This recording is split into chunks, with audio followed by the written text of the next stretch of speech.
Hi అండి. ఈరోజు మేము వరమహాలక్ష్మి పూజ చేసుకున్నామండి. అసలు అమ్మవారిని ఇలా చూస్తుంటే ఎంత సంతోషంగా అనిపిస్తుందండి.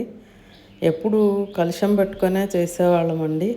ఈసారి మాత్రం అమ్మవారిని ఇలా అలంకరించుకొని చేసామండి.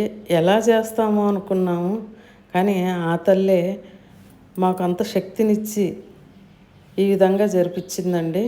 చాలా బాగుందండి. చూస్తే కన్నుల పండుగగా ఉందండి. ఆ తల్లి దర్శనం మీరు కూడా చేసుకోండి.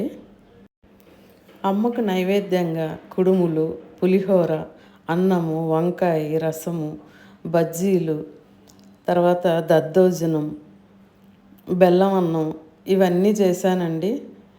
చాలా బాగా జరిగిందండి. బాగా చేసుకున్నాం. అమ్మ ఒక చిన్న బిడ్డలాగా వచ్చి కూర్చుందండి మా ఇంట్లో. చూస్తుంటే ఇంకో బిడ్డ వచ్చేసింది అన్నంత సంతోషంగా అనిపించింది. అమ్మకు చీర కట్టడం మొదలుపెట్టామండి. ఎలా వస్తుందో ఏమో అనుకుంటూ మొదలుపెట్టాము, కానీ చాలా చక్కగా కుదిరిపోయిందండి. అంటే ఫస్ట్ టైం కడుతున్నాం కదా, ఎలా వస్తుందా అనుకున్నాం, కానీ ఆవిడే కట్టించుకున్నారండి అంతే. మా అమ్మాయి అంత చక్కగా కట్టేసిందండి. నేను ఇలా ఇలా అని చెప్తే నాకంటే ఎక్కువగా ఆలోచించేసి అసలు అది ఎంత తీరుగా కట్టేసిందంటే అసలు నిజంగానే అమ్మవారు వచ్చి అక్కడ కూర్చున్నట్టే ఉందండి. అందరూ చాలా హ్యాపీగా ఫీల్ అయ్యామండి అమ్మవారిని అలా చూస్తూ కీర్తనలు పాడుతూ ఉంటే ఒక 2 సార్లు నా కళ్ళలో నీళ్ళు వచ్చేసాయండి. ఎందుకు అంటే సంతోషంతో వచ్చేసాయి అనుకుంటానండి, కానీ చాలా బాగుండిందండి.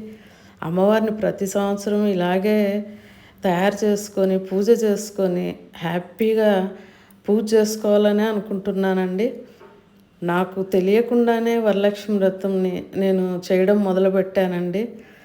ఈ వరమహాలక్ష్మి కథలో ఉన్నట్టే నిజంగా అంటే లైఫ్లో కూడా అలాగే జరుగుతుందండి. నిజంగా అంటే ఆవిడ వరాలు ఇస్తుందండి.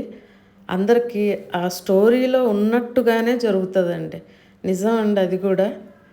ఆ తల్లి దయ ఉంటే మనం అందరూ సౌభాగ్యవంతులుగానే ఉంటామండి. చాలా బాగుందండి. చూడండి ఎంత బాగుందో. అసలు ఆవిడ్ని కదపాలంటే మనసు రావట్లేదండి, అయినా చేసామండి. పూజ మాత్రం బ్రహ్మాండంగా చేసామండి. చాలా బాగుందండి.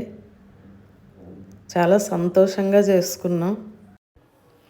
అమ్మవారి వ్రతానికి 20 డేస్ ముందు నుంచే మేము ఒక్కొక్కటిగా తెచ్చుకోవడం మొదలుపెట్టామండి. అలా రోజు రోజుకి ఒక్కొక్క పని చేస్తూ పండగ రోజుకి అన్నీ క్లియర్ చేసుకున్నామండి. చివరకు మేము ఇలాగ అన్నీ సెట్ చేసుకున్నామండి. కానీ చాలా బాగుందండి. బాగా జరుపుకున్నాము. అందరూ కూడా అమ్మవారిని ఇలాగా పూజ చేసేసుకొని మంచిగా ఆమె దయతో సుఖశాంతులతో ఉండాలని కోరుకుంటున్నానండి.